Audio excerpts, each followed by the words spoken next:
Hi guys, and welcome back to my channel. The case that I'm going to be looking into today is the case of Melanie Metheny, who was a 21-year-old mother of 3 who simply just vanished into thin air. I'd just like to let you know, I mean no disrespect to anyone I'm going to talk about today. I've just gathered this information from the internet and compiled it into a video for educational purposes.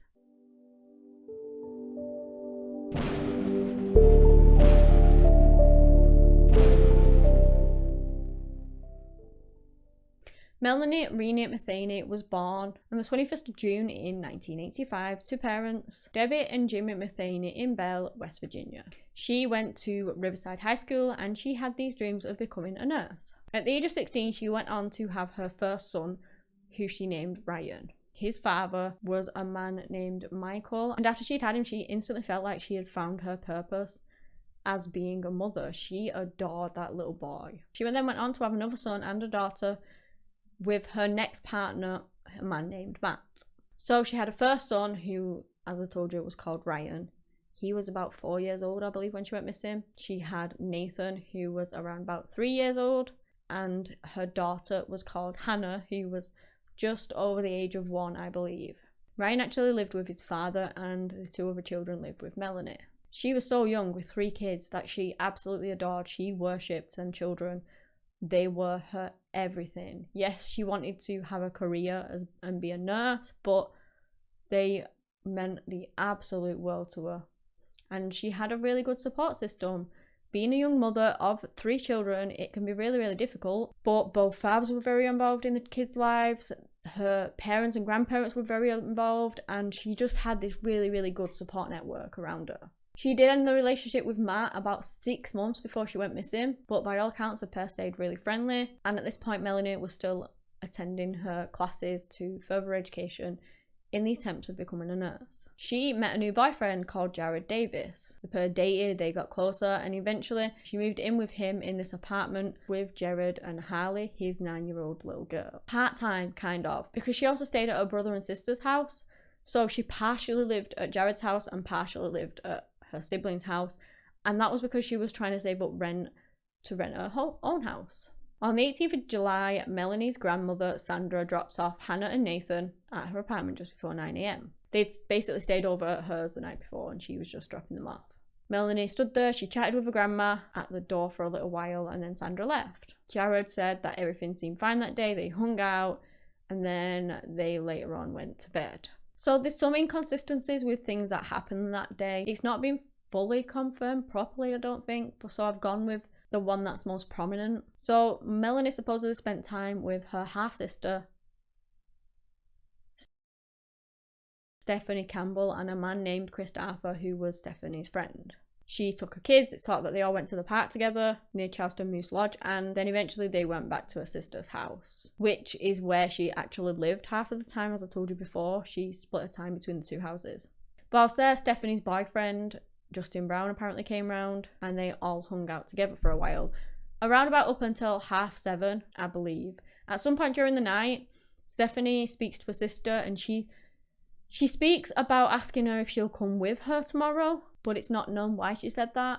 And not only that, I also read there was some speculation around Melanie asking her sister about some traveling that she needed to do, but nobody else seems to know anything about this or what that's about, what it's regards to. Nobody knows. The only thing that we do know is that she did go back to her apartment with her children, and Jared was there, and they stayed there for the remainder of the night. The next morning was the last time Jared sees Melanie. So we're on the 19th of July now. It's around about 7:30 when he's due to leave for work. Melanie speaks to him about her plans for the day, so she's going to drop off the children at daycare, and she needed to pick up these transcripts so that she could finish off her registration to college. So here's where the case gets a little bit confusing. Things are kind of a bit all over, and I've just tried my best to put it together from what I could find online. The official version is that Melanie left the apartment at 7:30 AM with her 2 children and Jared's little girl Harley. This is when she drove to Jared's mother's house to drop off Harley.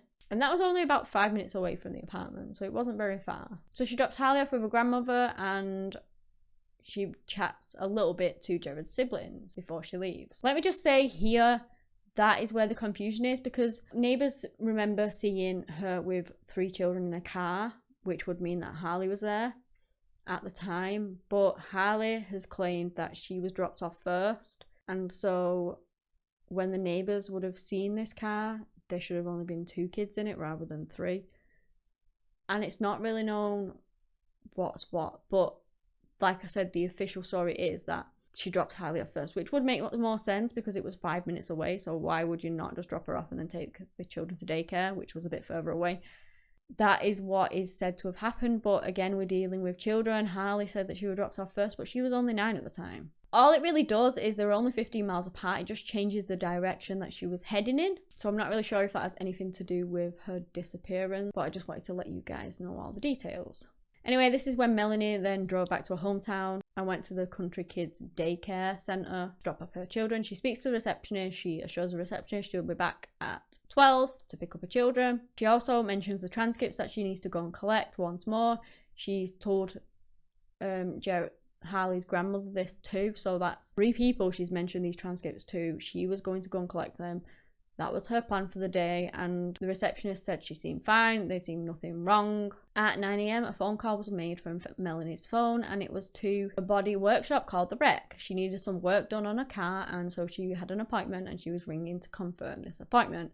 The person that answered the phone said that it sounded like Melanie, and again, she was ringing to confirm her appointment, so everything seemed normal, nothing seemed off. Then at 9:30, another call was made from Melanie's phone, and it was to voicemail. The pings from the phone indicated that the calls were made from Putnam County or Genoa County, and many people believe, but obviously we can't say for sure, that Melanie might not have even made that last call. And this is just the last information we have on where Melanie is. She just completely vanished after that. At 6 PM, Donna Harper, which was Melanie's mother, gets a phone call from County Kid Daycare saying that Melanie had yet to return for a kid. She said she was coming at 12 and she hadn't been. It was now 6 o'clock and the kids were still there and there was no sign of Melanie.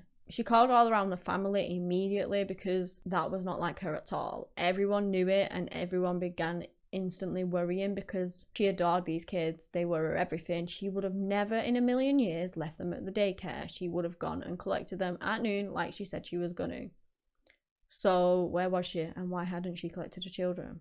They realised that something must be wrong. And it was. Her father and grandmother went to Jared's apartment to see whether Melanie was there. When they arrived, Jared was home, and from what I could find, he didn't really seem too concerned that she was missing, and he actually declined at that point to go out and look for her, which is strange considering she's your girlfriend.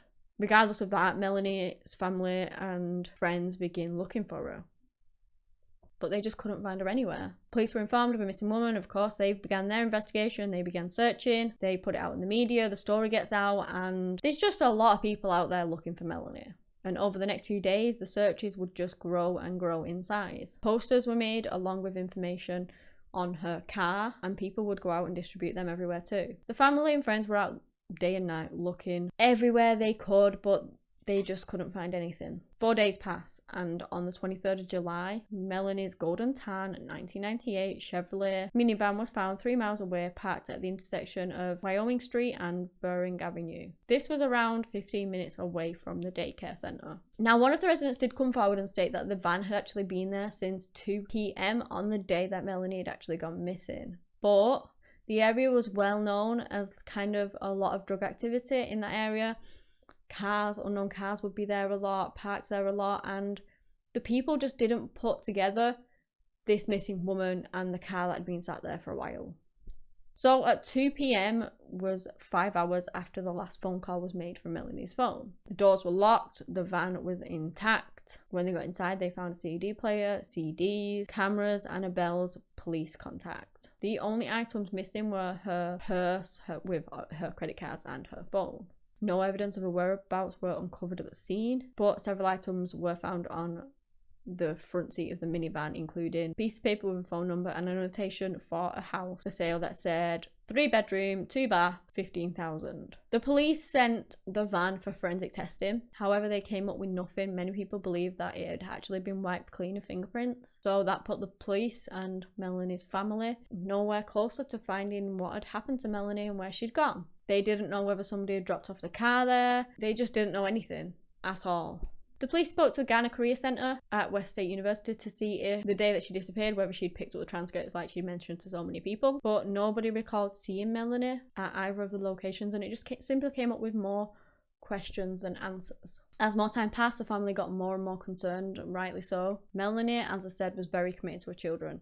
She loved them kids, and no one ever thought that she would ever run away from them. So they're obviously thinking that something foul play has occurred here. And the more time that passes, the more you face the reality of the worst thing occurring, that maybe she is no longer alive. What could be keeping her away from her kids? The police and Melanie's family begin dissecting Melanie's timeline just to try and find a lead. They need to find out what happened to Melanie between 9:30 and 6, when obviously her mother gets the call off the daycare. Nobody knew anything. Her grandmother actually started an investigation into it herself, and that's when she believes that she found that there's potential evidence of foul play as these witnesses came forward with this statement. One of Melanie's ex-boyfriends, called Matthew Harper, he was on a cigarette break at work at 4 p.m. He worked at Airgas on Oregon Street, and whilst out having his cigarette, he notices this red Ford Explorer, parked across from where he was stood. He saw a Caucasian woman, blonde hair, trying to struggle to try and get out of this car. This is when he heard the woman say, "But what about my babies?" and she was pulled back into the car. There's also some other witnesses around the area that saw similar or the same kind of thing. They saw a blonde, messed up woman being held in a red SUV. Another woman saw it near Autogas and was worried enough to actually write down the license plate, even though she only got a partial. She believes that it could have been either two of the license plates. So was this woman actually Melanie? Police haven't ruled it out as of yet. There was also another woman who actually knew Melanie, who said that she had seen Melanie's golden tan car pass an intersection traveling west at around 12. And this is also in the West End, which so many people believe that Melanie was actually in that area. Another woman said that she thought she'd seen Melanie. She reported that to the police, but despite everything that was coming in, Melanie's case just seemed to run cold. That was until 2012, with Joey Jeffrey and Cindy Prethers, who were arrested at a night in hotel. This was when a witness came forward and said that Joey and Cindy had abducted Joey's own cousin. And they did serve time for this, but where it ties in with Melanie, during the trial, Cindy accepts a plea deal. She'll get 1 to 5 years so long as she provides all of the information, every little tiny detail that she could to go against Joey, to obviously what he did to his own cousin, for what he did to his own cousin. So she goes on to say that under oath, Joey was threatening his cousin, and apparently he said, "Do you remember Melanie Metheny? I'll put you in the same hole I put her in." He made reference that his car didn't have enough fuel to get there. Joey was sentenced to a minimum of 24 years in jail, and Cindy was sentenced to 1 to 5 years in jail. Police said they will look into this lead, however, no information has been released since, so we don't know if it was him just boasting, like claiming on something that he didn't actually do, or whether he did actually do it. At this point, he's still considered a person of interest in her case. In 2016, Melanie's family erected a tree of hope in her honour. Police truly believe that someone out there must know something, and so do I. Somebody out there must know something about what happened to Melanie. Surely somebody saw something, no matter how small, no matter how insignificant they may think. Or maybe they're scared, maybe their friends come forward thinking it risks their own safety.